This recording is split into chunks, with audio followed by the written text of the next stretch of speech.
बड़ी खबर इस वक्त हमको मिल रही है, अरविंद केजरीवाल को कोर्ट से जमानत मिल गई है।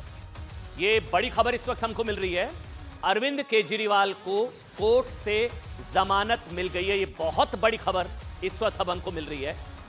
आज मामले की सुनवाई होनी थी, लगातार वो जेल में थे और अब ये खबर इस वक्त बिल्कुल अभी कुछ सेकंड पहले ये खबर हम तक पहुंची है। डिटेल हम लगातार इंतजार कर रहे हैं। और Delhi courts grant bail to Delhi CM Arvind Kejriwal Rouse Avenue court से अरविंद केजरीवाल को जमानत मिल गई है। भाई बड़ी खबर आ रही है, ये बड़ी खबर है। अरविंद केजरीवाल जो हैं वो जेल में हैं, आप सभी जानते हैं। वो चुनावों के दौरान बीच में बाहर आए थे, फिर उनको सरेंडर करना पड़ा था। तो चुनाव का प्रचार खत्म होते उनको सरेंडर करना पड़ा था। और अब जो है केजरीवाल को, विक्रांत जी मेरे साथ, मेरे सहयोगी इस वक्त फोनलाइन पर मेरे साथ मौजूद हैं। विक्रांत जी, क्या खबर, क्या हुआ कोर्ट के अंदर, क्या जानकारी आपके पास? बड़ी खबर है, केजरीवाल को जमानत। बिल्कुल बहुत बड़ी खबर है अमन ये। और क्योंकि 2 दिन से दिल्ली की राउज एवेन्यू कोर्ट में वेकेशन जज के सामने ये सुनवाई चल रही थी, तो और आज भी दिन भर सुनवाई चली थी। दोपहर में कोर्ट ने दोनों पक्षों की दलीलें सुनने के बाद फैसला सुरक्षित रख लिया था। लेकिन कल जब इस मामले की सुनवाई चल रही थी, उसी समय कोर्ट ने ये कह दिया था कि हम इस मामले में अपने आदेश को सुरक्षित नहीं रखेंगे। ये बहुत ही सेंसिटिव मामला है, तो मैं कोशिश करूंगा कि जल्द से जल्द इस मामले में फैसला सुनाया जाए। कोर्ट ने आज दोपहर में इस मामले में फैसला सुरक्षित रखा और अभी हमें जो जानकारी मिल रही है कि कोर्ट ने जमानत दे दी है दिल्ली के मुख्यमंत्री को। राउज एवेन्यू कोर्ट में काफी विरोध किया था ईडी ने इस जमानत का।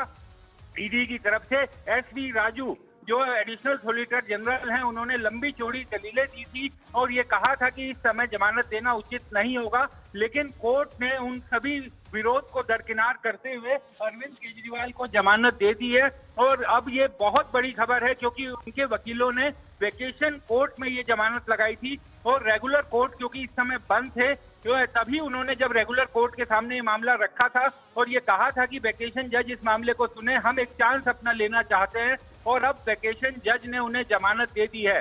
निश्चित तौर पर दिल्ली के मुख्यमंत्री के लिए बड़ी खबर। ने इंटरिम बेल मिली थी चुनाव प्रचार के लिए, लेकिन उसके बाद उन्हें वापस तिहाड़ जेल जाना पड़ा था। और एक और जो खबर इस वक्त मिल रही है कि ईडी ने कोर्ट से कहा 48 घंटे का समय दिया जाए बेल बॉन्ड पर साइन करने के लिए, ताकि order can be challenge in the higher court. इसका क्या मतलब? देखिए अमन, ईडी ये चाहती है, जो हमें अभी जानकारी मिल रही है कि ईडी ये चाहती है कि अभी अगर वो जेल से बाहर निकल गए तो उसके बाद उन्हें चैलेंज करके भी कोई फायदा उस तरीके का नहीं होगा। तो उनका बेल बॉन्ड स्वीकार करने से पहले 48 घंटे का समय दिया जाए ताकि ईडी इस बीच ऊपर की अदालत में चैलेंज कर सके इस मामले को। ये बड़ी खबर विक्रांत जी इस वक्त दे रहे हैं।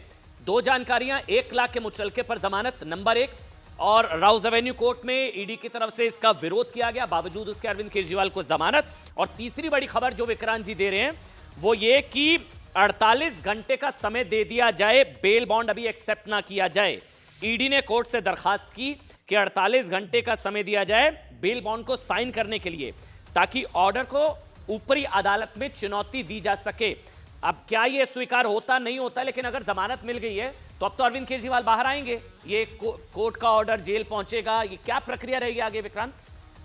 देखिए अभी कोर्ट ने ये कहा है कि अभी एक और बड़ी खबर अमन, जो ईडी ने रिक्वेस्ट की थी कि इसे 48 घंटे के लिए रोक दिया जाए, इसे दे दिया जाए, उसको भी कोर्ट ने इनकार कर दिया है। ईडी के इस रिक्वेस्ट को भी कोर्ट ने बड़ी खबर, बहुत बड़ी खबर, बहुत बड़ी खबर विक्रांत दे रहे हैं कि उस जो ईडी की जो दरखास्त थी कि 48 घंटे का समय दे दिया जाए ताकि ऊपरी अदालत में चुनौती दी जा सके इस बेल बॉन्ड को, यानी कि जो जमानत मिली है। क्योंकि अगर बाहर आ गए तो फिर फायदा नहीं होगा, अगर 48 घंटे का समय मिल जाता। लेकिन इसको भी रिजेक्ट कर दिया विक्रांत।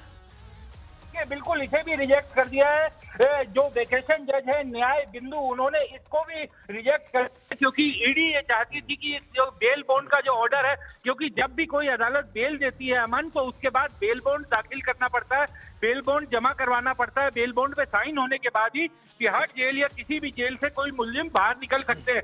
लेकिन इस मामले में ईडी ये चाहती थी कि बेल बॉन्ड साइन करवाने से पहले, यानी बेल पर बाहर निकलने से पहले ईडी को इतना समय दिया जाए कि कि ईडी बाहर कब आएंगे, बाहर कब आएंगे विक्रांत बाहर कब आएंगे केजरीवाल, ये बताइए क्या कब आ सकते हैं? अब अमन केवल तकनीकी मामला रह गया है, क्योंकि अब ईडी कोशिश करेगी ऊपरी कोर्ट में जाने के लिए, लेकिन शनिवार और इतवार रविवार, शनिवार कल शुक्रवार है, कल ईडी चैलेंज करेगी क्या कोर्ट उसको ऊपरी कोर्ट में जा सकेगी या नहीं जा सकेगी, क्या वहां पर स्टे मिलेगा या नहीं मिलेगा, ये सब चीजें अभी देखने वाली होंगी। लेकिन क्योंकि कोर्ट ने ऑर्डर दे दिया, अब यहाँ से बेल बॉन्ड दाखिल किया जाएगा।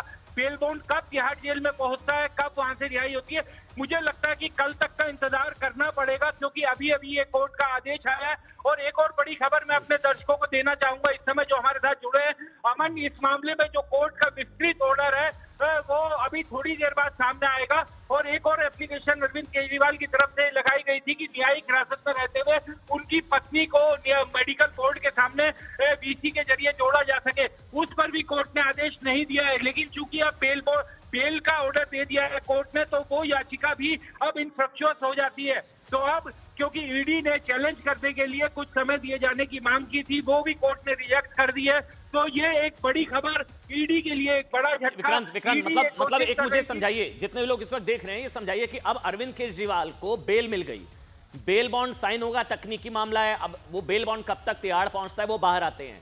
ईडी चाहती थी 48 घंटे का टाइम मिल जाए ताकि इसको ऊपरी अदालत में चैलेंज कर दिया जाए। केजरीवाल जेल के अंदर रहेंगे, बाहर आएंगे तो फिर फायदा नहीं होगा ऊपरी अदालत में अपील करने का। तो अभी के हिसाब से ईडी के पास अब क्या ऑप्शंस हैं केजरीवाल को जेल में रखने के, या अब वो बाहर आ रहे हैं, कंफर्म है?